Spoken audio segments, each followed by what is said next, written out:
Now, have it's working.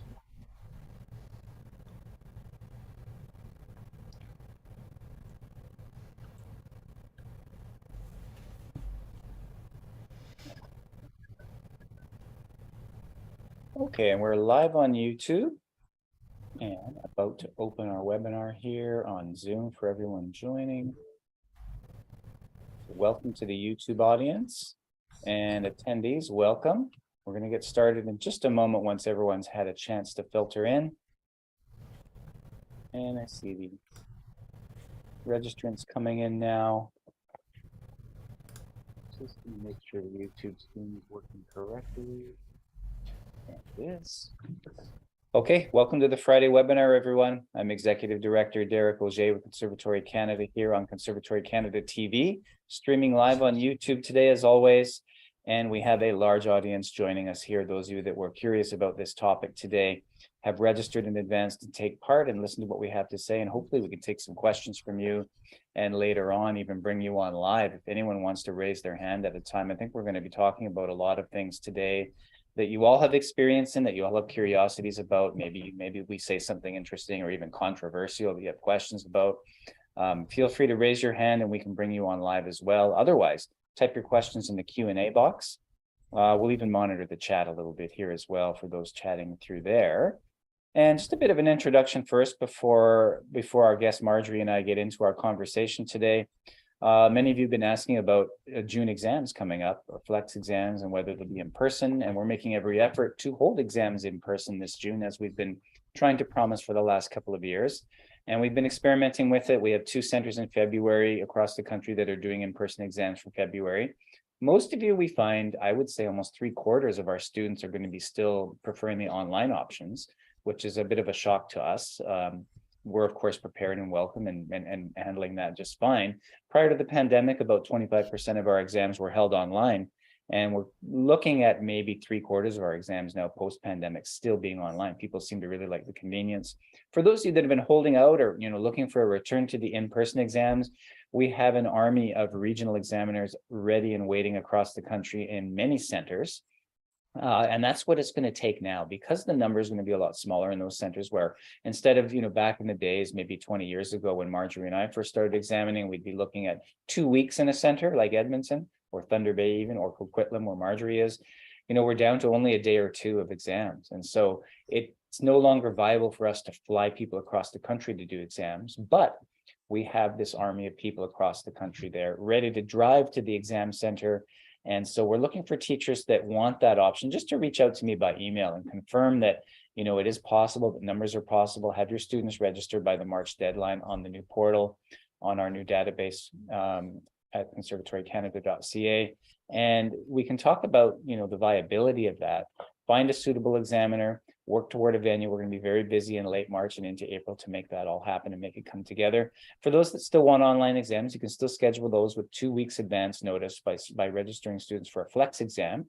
Of course, all of our theory is now down on a flex basis. We don't hold any large centers for that any longer. And I'd say the only other thing when registering students, if you want them in that May or June timeframe where they get to pick their day and time, so they're going to be registering for a flex exam on the piano or voice, and it's going to be online, you might want to give us 3 weeks notice in May. And I'm going to suggest 4 weeks notice in June. We get really busy the last couple of years, and to guarantee your date and time that the student really wants, with that kind of advance notice, we can make sure an examiner is actually available to hear that. Very busy time for us. And those are just some ways that you can help us out. I hope all of you are checking out the YouTube channel, CCTV, Conservatory Canada TV. And there you can find all the replays of these webinars. We don't send out replay links or anything like that. You can also watch the live stream at that time. Those of you who are registering and joining us on Zoom, however, you get to ask questions and really get in on the action here and hear it all live and interact with us, which is really exciting. Next week, we're going to have a discussion. I'm going to bring on Liz Craig and Alessandra DiCenzo, 2 CC examiners, to talk about the new digital badge format. We've spoken about this before from time to time, and I've mentioned that we've had a couple of webinars in the past. And we're just trying to really get the word out about this option. We find that when we poll you, the teachers, we realize that maybe only 5 to 10% of your students are actually taking exams. What do we do with the other 90%, right? We want them to have some kind of performance goal. We want to involve them in a way that meets them on their own terms. They generally don't have the practice regimen or the curiosity to sit a full exam because they can't commit to it because they're busy doing so many other things. This is where the digital badge comes in handy, where we just, over the course of the year, we record 3 pieces of music, pre-recorded onto video. And I find when I show that to students and we look at the video they've created, they instantly want to fix things. And they engage in this long, meaningful process where they can create their ideal performances to submit for evaluation. We take a look at it. We give them a very festival style adjudication, which is very detailed. We can work to get it right because we can watch the recording a couple of times to make sure we're seeing and hearing everything. So the feedback is a lot richer that you might get in a festival environment, and certainly much more rich and meaningful than you might get in an exam situation. So I'm learning as we get into this, and a bunch of teachers have been trying it. We've done over 40 of these now for students across the country, and they're finding the process is really enlightening. But what we're hearing is that the feedback is just as enlightening for students and meaningful. It comes back really quick. And we assess it at a gold, silver, or bronze standing, and the students actually get a digital badge. So check out our website if you want to learn more about that. Register for our webinar next Friday, where we're going to talk about that in more detail. And we're going to have more sessions on that coming up in the future. And then beyond that, on Friday, February 10th, we're going to have Cecile and Eleanor back, and they're going to join us for their next installment of repertoire sessions looking at music by women composers. And so we look forward to having them back. And then on to today's topic. I wanted to start a series on teaching beginners. I think there's a lot of interest out there, and judging by the number of you who registered for today's initial session and looking at this topic, there certainly is interest there. And it's something we all sort of have to deal with at some point. And a lot of us really enjoy it. I think it really forms our teaching. You really learn as a teacher what you're really made of if you can handle the 5, 6, 7, 8-year-old, whatever age you want to start at, and figure out how to teach them to read music, how to listen to music, how to do all the things that we do. And today we're speaking specifically of piano. We know the voice discussion or other instruments is another whole thing. So I'm sorry to those of you who are looking for other instruments to talk about this topic. We can certainly look at those in a different forum later, but today we are talking specifically about piano. Marjory and I both started examining around the same time for Conservatory Canada back around 2003. I believe Marjory did examining with Western Board prior to that. And her and I had many discussions over the years about this topic. And so that's why I invited her today to join me in sort of a fireside chat, sort of informal discussion about many different topics about beginners, to see the idea, get a conversation going and see what you want to hear back from. I have ideas about other things that we can bring into this webinar space to talk about this topic. And we just wanted to get something started by means of introduction. So Marjory is a seasoned teacher, lives in Coquitlam, BC, just outside Vancouver a little ways, has had a studio for many, many years. Maybe Marjory, can you take it over and tell us a little bit about yourself and your studio teaching experience and what your typical activities are? Well, I've been teaching for a long, long time. My mother was a very fine teacher, and she started me teaching when I was a teenager. So I was very fortunate. I learned a lot of pedagogies around the dinner table because it would be I taught, I'd come upstairs, such and such happened at a lesson, and then we would have a conversation about what happened. And that I moved on. I went to university. I did a lot of chamber music, not as much teaching, and then found my way back to teaching and discovered that it was really my true love. And I was very fortunate. I also worked with another fine pedagogue named Winifred Scott Wood, who taught at the Victoria Conservatory of Music for many years. And she was another one that was really formative in how I teach beginners. And that I have always taught young beginners from late 4.5, approaching 5, up to 12 years old all the time. I've even done adult beginners. I really love the young beginners. I usually have quite a few. This year I think I have 4 kids in kindergarten who've all started piano, and I really love their joy. They always remind me why we do what we do as they hop up onto their chair and look at me with a big bright smile. I think they are the best of learners in that sense, with the joy that they bring to their learning. Awesome, that's great. And myself, it's a similar kind of story where, you have mentors, you're taking piano lessons, the piano teacher suggests maybe you can get into teaching. And some of my mentors were the Sisters of St. Joseph, who were fairly well entrenched here in Thunder Bay in the 1970s. and I happened to stumble into their pedagogy class for a couple of years. And Sister Irene and Sister Immaculata were two here in Thunder Bay that we relied on, and they pretty much educated a whole generation and then some of piano teachers at the time, back in the 70s into the 1980s. And then very much like you, yeah, just falling in love with the whole idea of teaching and watching young people grow, and then getting into the nuts and bolts of the pedagogy. But you brought up something, and that is the idea of a mentor, and how important it is to have someone to inspire you and turn you on to certain ideas and things and ways of being and looking at what's actually happening when we're trying to teach kids the way that we are, or even adults, like you mentioned. Mhm. I don't have as many beginners myself these days. My studio is pretty small because I'm quite consumed with the role here at Conservatory Canada for the past 8 years, but I still maintain a studio. And this year have started 3 beginners over the course of the year for the first time in about 5 years. Of course, the pandemic, I didn't dare try to take on any beginners with all the It online was teaching that was going on. Very tricky. And, we've talked about that in this forum a couple of times with the teachers, but maybe by way of introduction and to involve the audience a little bit. Audience, can you just throw in the chat box, are you finding that you're able to get back to beginner teaching? And maybe just tell us in a couple of words in the chat box, how much beginner teaching you're actually doing at the moment. Is it more than before? Is it less? Is it something you've come back to? Is it something you've had to leave for a period of time and you have mostly older students? Just give us an idea where you're at with your beginner studio. Is it thriving? Do you wish it was more thriving? Just give us an idea in the chat box if you can, and we'll look at the responses, and that'll help us talk about some things here. And while we wait for those responses to roll in, one of the first topics that I had that I wanted to discuss was just simply the pandemic, and what we've all noticed over the pandemic. And myself, again, I've admitted that beginner students were a little bit hard to come by and difficult to work with. What was your experience, Marjory, through the last 3 years? I have more beginners now, but I did have beginners during the pandemic. I have to admit, there was a sibling who wanted to start almost right as the pandemic hit, and we went online, and I thought it was just too overwhelming. I was on such a steep learning curve on how to do everything, and I held off. I mean, we started like mid March. Everything went online, and by the middle of May, I said to the mom, "Okay, I think I can do it now. I think I think I can start somebody online." I mean, I did have other beginners at that point, but they started in September, so they weren't absolutely new. And it was by that time I'd had enough experience, and then I did start a few beginners over the course of the pandemic, primarily online. Mhm. Um, I still do a mixture. I still have some that are hybrid. I have one beginner that I started online that still comes online. Maybe 4 times a year she comes in person. A little, it's about that much. And, we have a nice time when she comes.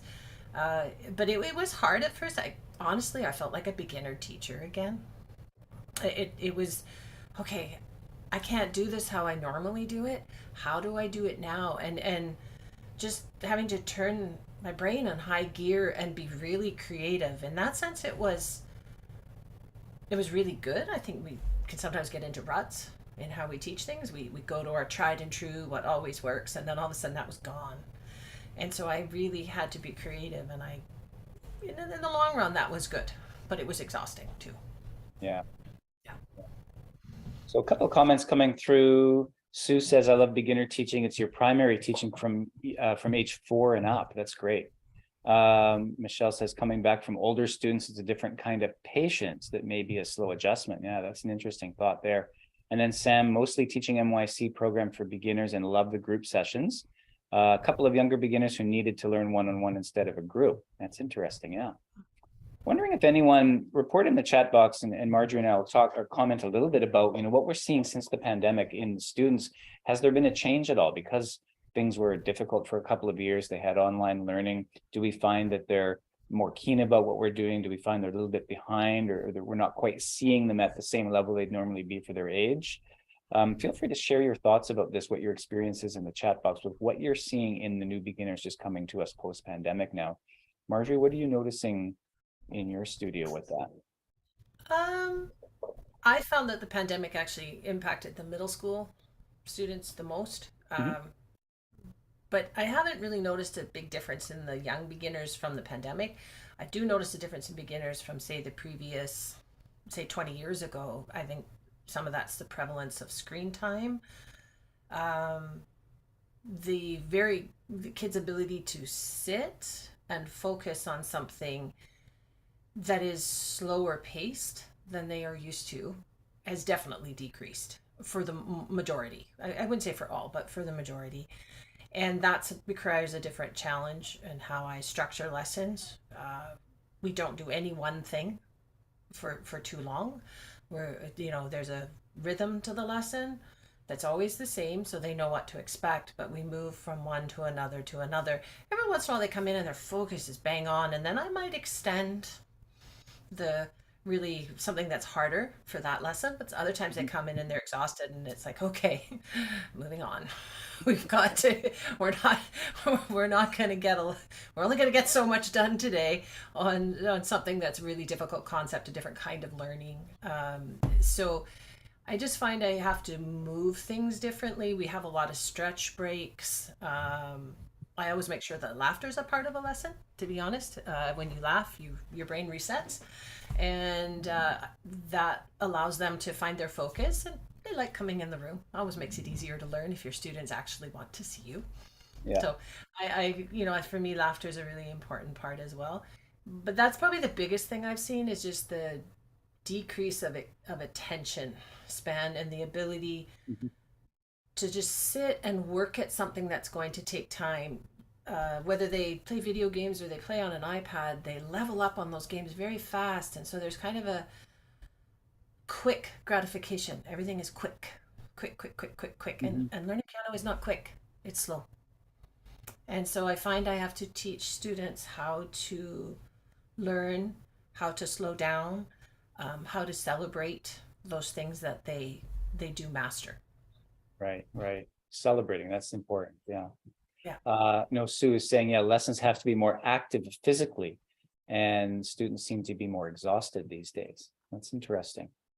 And so, as we hear you talk about, studio activities that you're going through with your students to keep those, maybe have these little modules. There's a free form to the lesson because you never know exactly what you're going to get in terms of energy level, but that you Mhm. have these different activities that you can just on a whim. This is where we have to improvise and go to. Maybe it's going to the iPad to learn notes.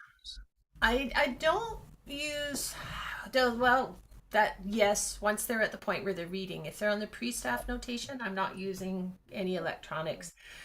The beginning of the lesson, I would typically do a little bit of technique work. I love to teach technique to beginners, and I do that right at the start of the lesson.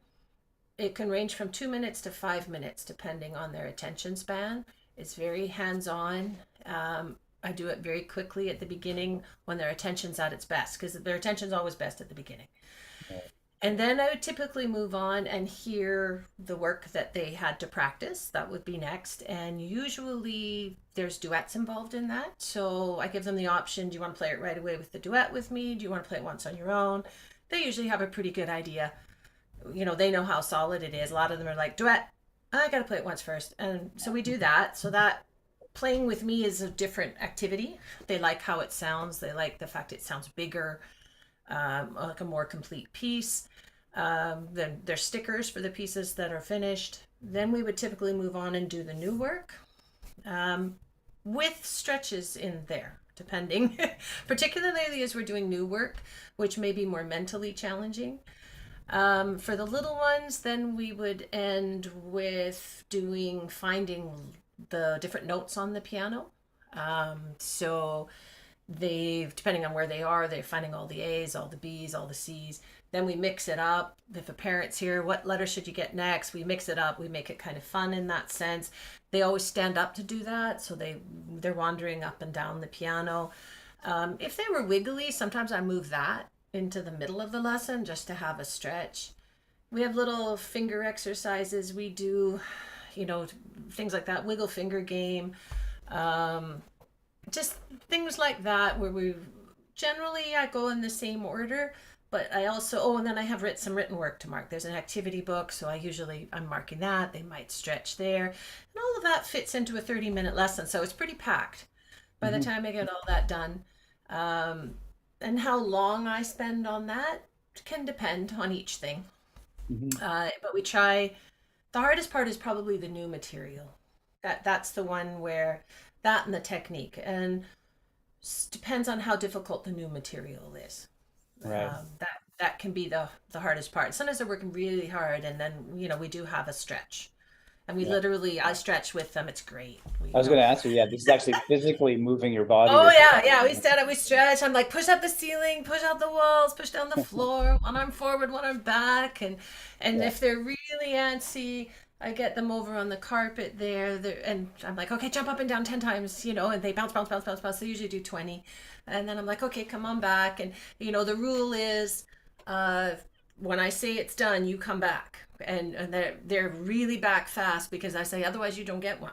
So they're usually really back. And occasionally I've had kids say to me, I'm like, okay, do you need a stretch break? And they're like, no, I'm good. And they're Yeah. ready to go. It's really nice. Like they start to learn how to regulate. And some of them will say, can I have a stretch? Yep. Or I'll say, well, let's just finish this. Then yes, stretch time. And they get really good at regulating it. Um, but I find that that's very, very important. That's a And neat I thing. use a lot of creativity, a lot of imagination. Like you want them to round their fingers and maybe they got a Captain America t-shirt on. I'll be like, okay, can you make your fingers look like Captain America's shield? Like I use, or if they've got unicorns with a rainbow, can you make your fingers look like your rainbow on your shirt? Like I try to use things that they're interested in. One of my students loves cats. Make your hands look like a cat's paw. If I say round your fingers, nothing happens. If I say Yeah. cat's paws, they're like this. So I use a lot of imagination, and that's really important to keeping them engaged. Yeah, I admire those of you that can use that creativity, teaching students out obviously younger, 5, 6, 7 years old. That's what we're starting. Yeah, I know myself. I went through a long period a while back where I would start them at age 8, no earlier than age 8. So I just didn't felt like I was good enough or I had the materials or the patience to work with the young ones. Now I'll go down to age 7 as sort of the norm again, but because I've changed my methods and I have those sort of distractions, but I'm still not all that free with, getting right away from the piano and doing other things regularly or stretching. I'm not that brave yet, but this is encouraging. I know Ana Paula here says in Brazil, she used to teach the graduate students in the music schools, used to teach for children ages 7 and 8. And you began to study and teach for very young children when your nephew asked to teach him. And after that, you just discover a whole new world because he was only 5 years old. That's a really neat idea. How to get to those 5 years. I've done it a couple of times and I usually ended up regretting it, but I'd stick with it. But it would take this 3 or 4 years of just kind of getting them into basic notation. And I'm really fussy with that. And I guess it was worth it in the end, but yeah, nowadays I discourage that. That's just me though. We all have to decide where we want to start. Where do we want that entry point to be? What kind of materials do we have? What kind of person are we? Are we really fun with kids? And yeah, for See, I myself, love, I'm not embarrassed to admit that it's hard. I love five. Like I love getting kids in kindergarten and grade one. They're so the biggest advantage in that age is how keen they are to learn, and they love teachers and they want to please teachers, and that doesn't always happen as they get older. Right. There comes a point where it's all kids do. They kind of turn away from always listening, whereas the little ones, they really listen. And so you've got this really precious time where you can get so much teaching in, where they're just so keen to do whatever you ask. And that doesn't always happen, I find, in that middle area. And then it usually happens again at the senior level. There's kind of a Right. rhythm to it. So I love the bigger you can, of a base you can get before they hit that natural time when they don't always listen as much, the better. Yeah. Then it's easier to weather the rockier times, I as they like that always as an explanation. Yeah. And I know we had Dr. Como on, some of you may have been on that webinar. I've seen it online. And for those of you that haven't, Dr. Gilles Como is a researcher at University of Ottawa and runs the piano lab there. And that was one of the things he said. It's one of the things that determined how long students would stay in piano lessons was how early they started. And the earlier Mm, they started, the more likely they were invariably to oh, continue on. interesting. I think that's a good explanation you just gave for, Mhm. for why that can happen. Yeah. Um, we have Sam saying, in addition to the challenge of focus and decrease in attention span, you've noticed an increase in challenges with small motor movements, independent finger action. I've noticed that too. Lots of movement, finger wiggles, singing, tattile, road, and fun help encourage the music learning. That's interesting. I've learned that too. Sue, now stretching the little ones from 30 to 40 minutes. It's something I was wondering about too. Marjorie, it sounds like you've stuck to the 30-minute format, as have I, with Yeah, beginners. I Because do I that. find 25 minutes is almost enough. I'm curious, like, how do we get to that 40-minute mark? I do 45 minutes uh, when they're around. It depends on what level they're at. Like when they're a late beginner, I will, and if their attention span is up to it, I will go to 45 minutes. There's kind of a point in the beginner method that I use where you really need a 45-minute lesson. Mhm. Uh, but the other thing I do, and I do a lot of rhythmic activities as well. That's sort of part of the method that I use, and that's again that's away from playing the piano, and it is active. They're speaking rhythms and they're setting the beat with things like this. You know, this is 3/4. This is 4/4. This is 2/4. Okay. And then they say words to it, like, you know, Yankee Doodle went to town. So they're getting the, or T, T, T, T, T, T, ta.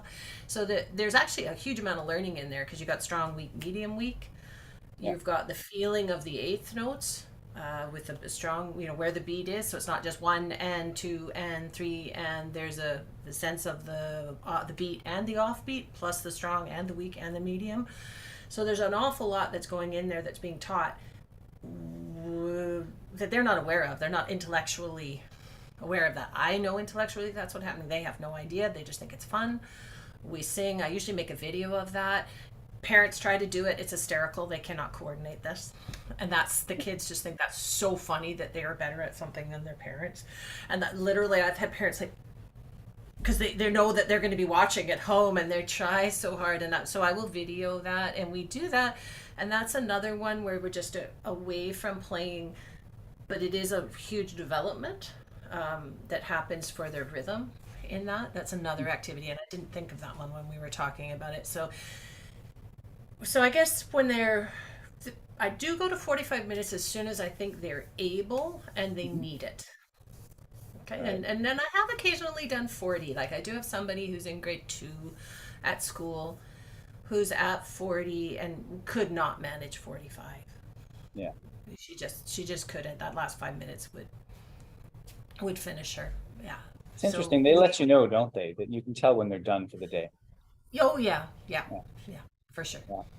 Let's see, Michelle's saying, trying to balance prioritizing technique and exercises versus fun pieces to play during lesson time is a challenge that you face with younger students versus older ones. That's neat too. Yeah, I've seen that happen.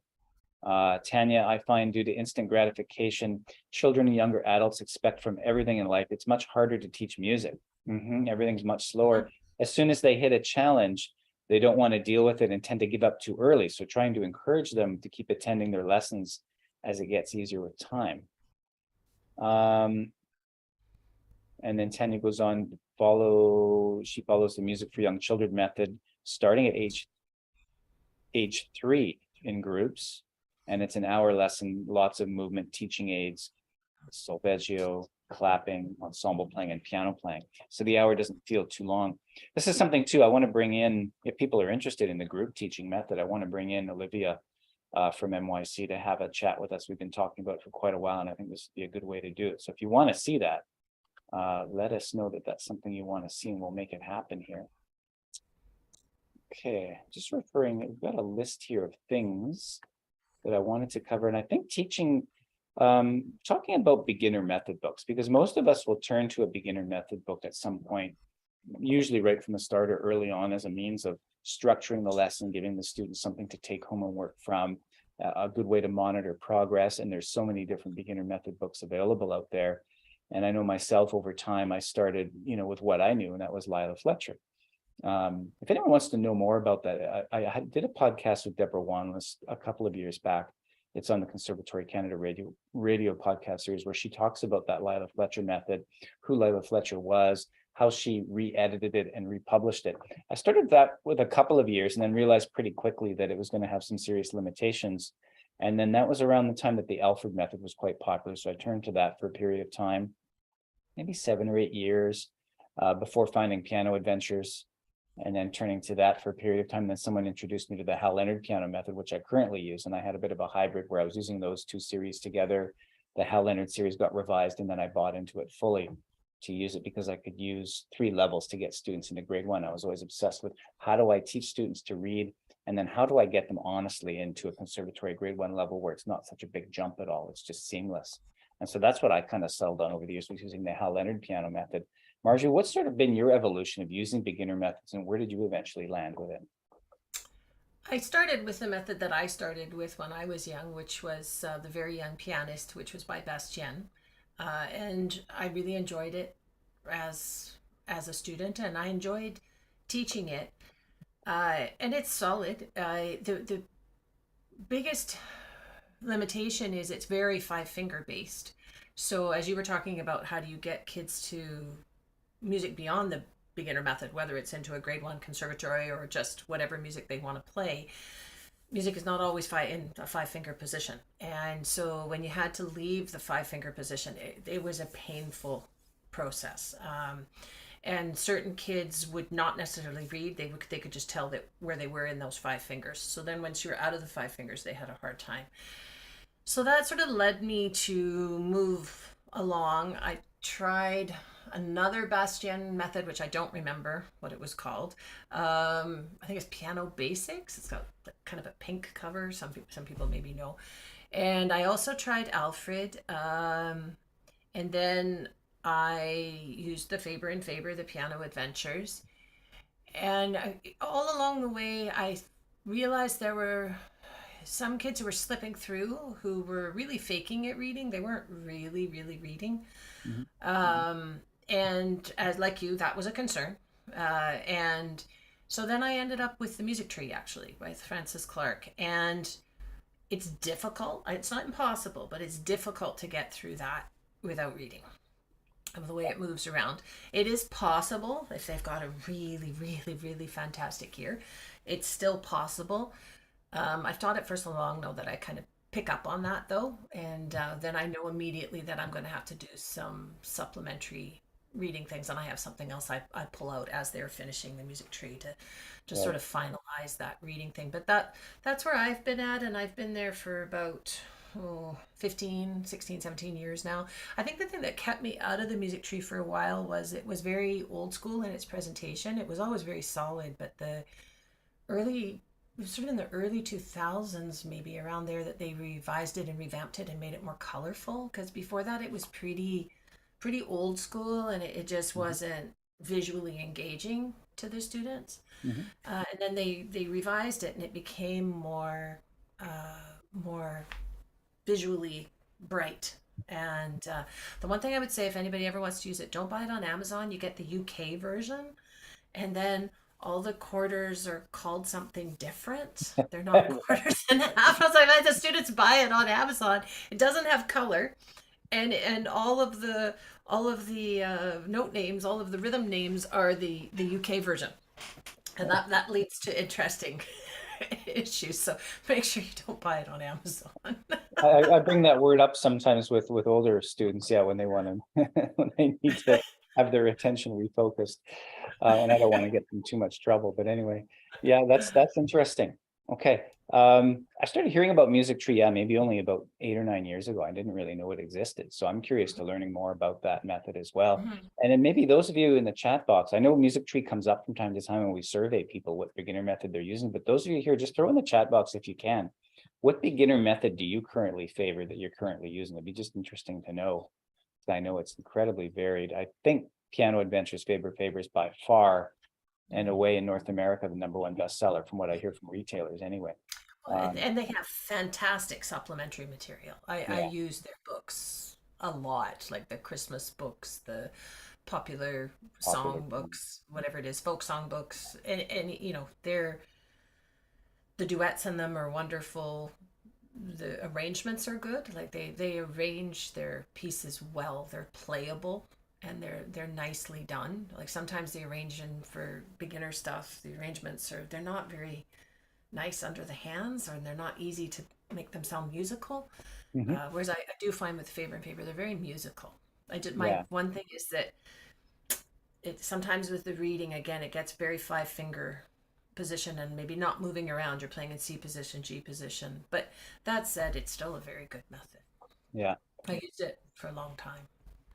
And so within the context of these discussions about teaching beginners, this is one of the things we want to bring into it is a discussion about beginner methods. I have at least a couple of people that we can bring in to talk about their own beginner methods. One is Eleanor Gummer, who's been on the series a lot. She has piano kids that she's created. And I think that'll be a really worthwhile discussion, not so much for her to pitch it and sell it to us, but to get her insight into how she put it together and what she's noticing with students. And the other one's Deborah Wanless, who has her own beginner method as well. And I've talked to her a little bit about that. And I think she's willing to come on at some point too and talk to us about her beginner method. I think that would be a really great thing. And then the other thing are researchers, people that are doing really solid research on beginner methods, specifically in teaching beginners. It'd be nice to see, I think, if you all agree, I'm going to poll you later and see what kind of activities you want to see included in this series. What about when it comes to motivating students? Marjorie, what do you think about motivating students to practice? What does that entail in your studio these days? That's a motive. It's practicing. For the most part, I have to see most of my students practice. A lot of that with the young children will fall to parents, and we talk about finding a regular time to practice. What my expectation is, I usually suggest 5 days a week. When I say don't take the day off after your lesson or the day before your lesson. Those are the two worst days to miss. You're going to have a harder time if you miss those two. But after you've done 2 or 3 days, take a day off. I have occasionally had parents who say, well, they need to practice 7 days a week. And I actually am a big believer in a day off. I think that allows the brain to assimilate things. I think also over time, they're less likely to burn out. Learning piano is a multi-year endeavor. And you have to kind of look at the larger picture. To motivate them to practice, probably the biggest thing I've got is stickers. I have loads and loads and loads and loads of stickers right here. These ones are The Very Hungry Caterpillar, for those of you who have read that. And when you have finished a piece, it gets a sticker. And that sticker means a lot. And the other one, actually less obvious, is actually the duet playing. The students really like it when they know a lot of the pieces in the music tree have duets with them.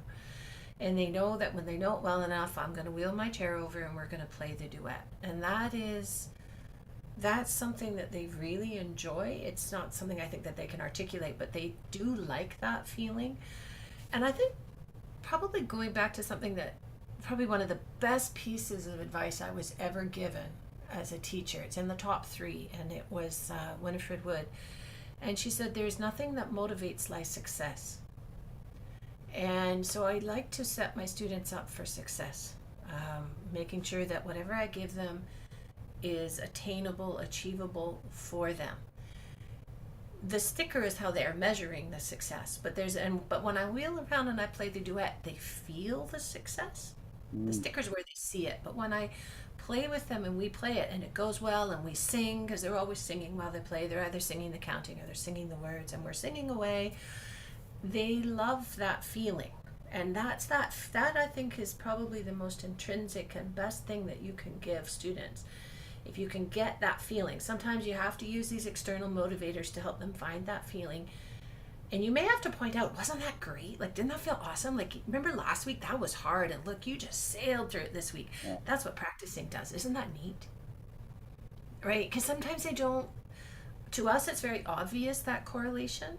But I'm finding that students don't always see it. I realized I needed to state what to me feels obvious. And then I've had kids go, oh, it did work. And, they sit up a little straighter and they start to realize that it's what they're doing. So I think if you can capture that feeling of success and measure it somehow, whether it be with a sticker and of course praise. I'm a big believer in phrasing things in a positive way, not in a dishonest way. I don't say things are good when they're not, but I also don't go, that was horrid. I never use that kind of language. I would say instead what we need to do. Okay, well, let's do this. This might help, and find ways to shift it where it needs to go. And I think probably the other thing is just believing in students. I think that's probably one of the best things you can do, is believe in students that they can do it. Sometimes students don't believe they can do things. Somebody said in the chat, kids like to give up or young adults like to give up. And I would agree with that. But one of the things I have often said to my students is, you can do this. I wouldn't give it to you if you couldn't. You can do it. We're going to have to work, but you can do it. It's just not going to be easy, but you can do it. And I believe you can do it, and I know you can do it. And then when they get it, you have set up that sense of trust between you and the student. There's a relationship that goes there that I think is very, very important, that allows students just to also believe in themselves. And they also start to believe in you. And they believe in that relationship, and that you actually know what you're doing. And I think that is incredibly important. It's very intrinsic, actually, for the future of their piano study. Mhm, mhm. Okay, wonderful words here. People commenting in the chat box favor piano adventures as a method. Music moves for piano. Step by step. Okay, Sue's using step by step as a reading supplemental and using a rote system for the young ones. Music moves for piano, written by Marilyn Lowe and well researched by Edwin Gordon. That's interesting.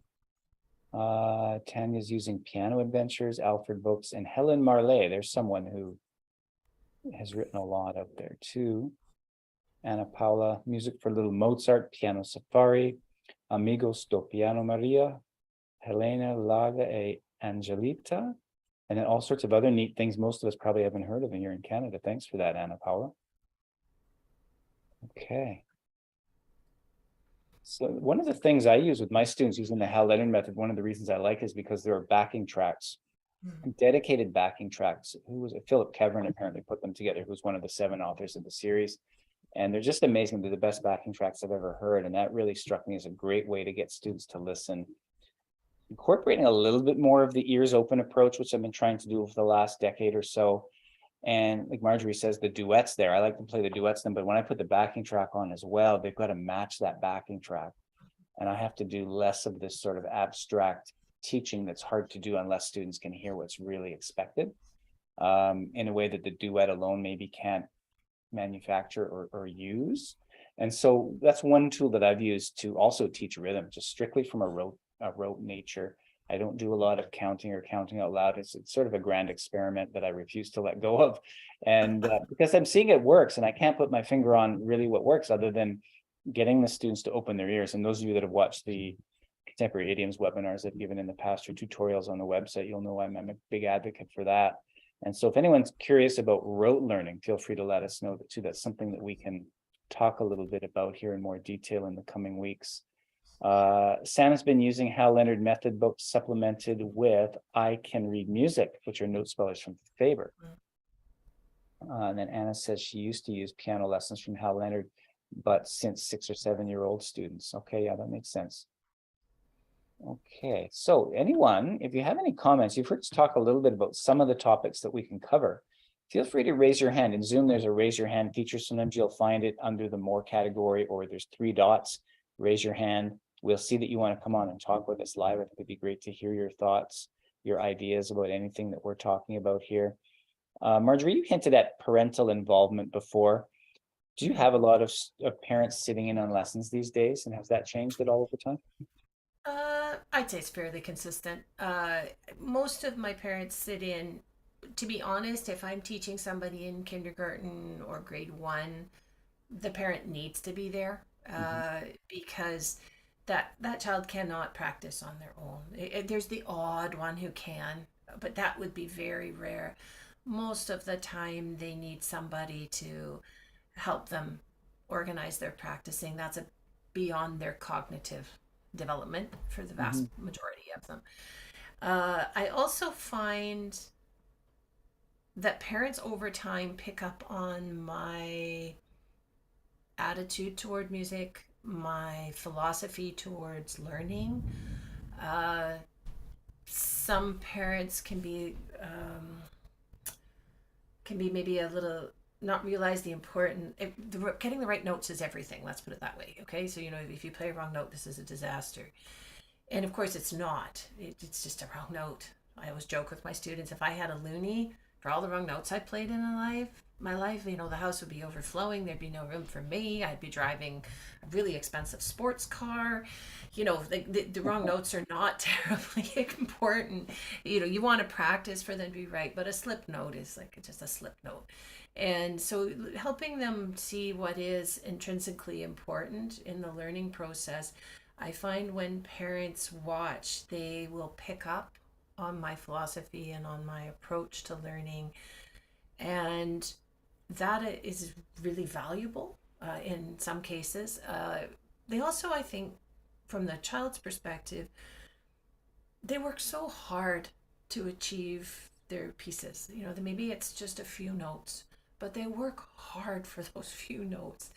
And if the parent doesn't see the lesson and see the process, they don't necessarily know how to appreciate what went into it. And so then they may minimize what was accomplished. And that's really hard on the kids over time, if their parent doesn't see what they've done and how hard they've worked. And mostly the parents are very quiet. And I know you and I have chatted about this before. I did have one parent who was kind of jumping in, and I finally figured out exactly the right thing to say. It was very well meaning. It was in no way upsetting. It was just a bit disruptive. It kind of pulled the child's attention away from what we were doing. Yeah. And I just very quietly said, when you come here, this is your half an hour break from parenting. You can just sit back, and I'll do it. I'm good. I'll manage, and you just relax. It's your half hour off. And then I never heard another word, and it was great, and I've actually used that ever since, and I meant it in the nicest of ways. Parenting is a long process, and when your child is somewhere where you can trust where they are, and that they're going to be mentored in a good way, it's nice to sit back and go, oh, phew, I got a breather. And then you're back on once it's over. And I found that really works. So the majority of the time they do come in. There's the odd time where they don't, but the majority do. And then as they get older, it drops off. I don't have none of the seniors. The parents might pop in every once in a while to say hi, but generally I don't see them. Yeah. Yeah. That's interesting. Yeah. Sue says parent attendance has been the major benefit to teaching online. They know what I expect the student to do. I know when I first started teaching, it wasn't in my own studio. I traveled house to house for many years and learned a lot that way. You could get right in the fabric of the family and see exactly what's going on. You can sense things in the walls almost, and you could see exactly how much practicing was going on or how involved the parent was. And in these cases, generally the parents weren't all that involved. This is back in the late 80s or well into the 90s as well. And then over time, things started to shift a little bit. And as I started to, have my own space to teach, which I do exclusively now, I had to get used to parents being there more. And it took a while to realize that, something that you're more than hinting at, and that is that, parents are interested in our teaching styles. They're interested in what they can use and extract in their own parenting. The good parents, anyway, the ones that are really curious about what's happening. And I found a lot of school teachers over the years would comment to me, I've been able to take a lot of what you're doing and try to apply it to my classroom. Because as studio teachers, we get to do things differently. We're not really held to a curriculum. We get to set our own everything, really. We can be completely autonomous. And I think sometimes we forget that. And I still, I'm starting to pinch myself after, 35 years of teaching. Like, we've gone this far and we've been able to really script our own show. And we don't have to follow anyone else's orders necessarily, except our own. And I think there are a lot of families and parents these days really want to look for that now. And so it's helped take the stress off me of having parents in the lessons. But 15 years ago, so what's going on? All these parents want to be in the lesson all the time. I wasn't used to that. I was used to being in their homes, and they weren't really there. They were flying around in the back or maybe listening with one ear, but not really knowing what was going on or how to help. And then I had a complete shift when I started teaching in my own studio. But it's interesting what you said there. You kind of made me think of something. I know we're talking about teaching beginners, but what we sometimes forget as piano teachers is how much more we teach besides music. Yeah. We are teaching big life lessons. I mean, we were talking about kids giving up. One of the biggest things that kids learn in piano is not giving up. It's working through challenges. It's perseverance. It's mastering. Sometimes it's surviving things that don't go well, with using failure, surviving what they view as a failure. You're not going to fall apart, you're not going to break apart. You're going to be a bit bruised, you can pick yourself back up, we'll work on it, and you can go forward again. So I know that with a lot of my senior students, I'll get cards when at the end of the year saying, thank you so much, you've taught me this and this in the piano. And then there's usually some comment about life lessons, particularly the older students or the kids that are graduating and moving on. Thank you for all of the lessons you taught me that I can apply in the rest of my life. And I think sometimes Yeah. we forget that. And so we have a lot of impact on our students. And honestly, as a parent, wouldn't you like to know what that impact is?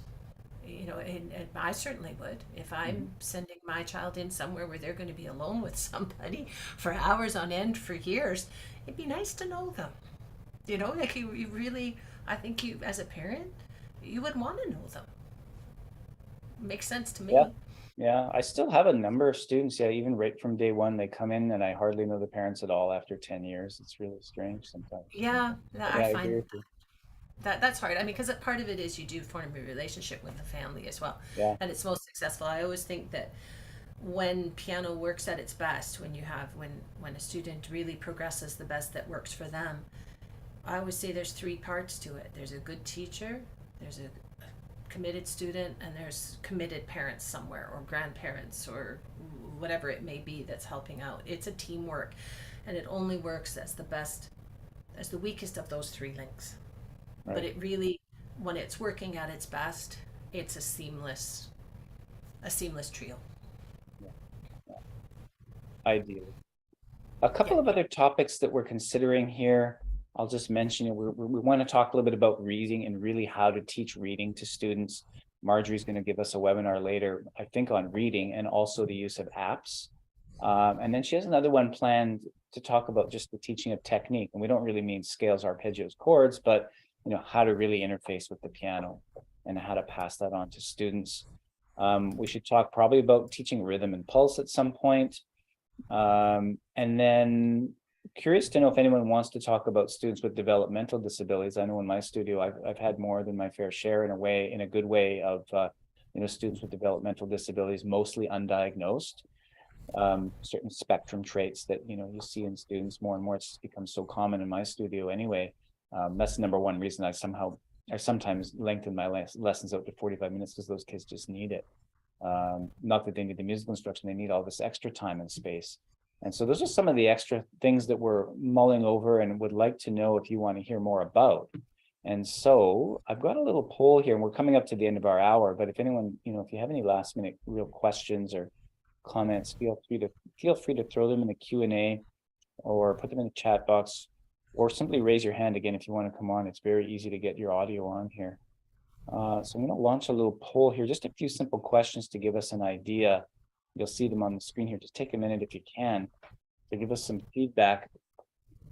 First question, which topics are you most curious to learn more about? And we've got a number of choices there, from different beginner methods to research into teaching beginners, discussions with mentor teachers.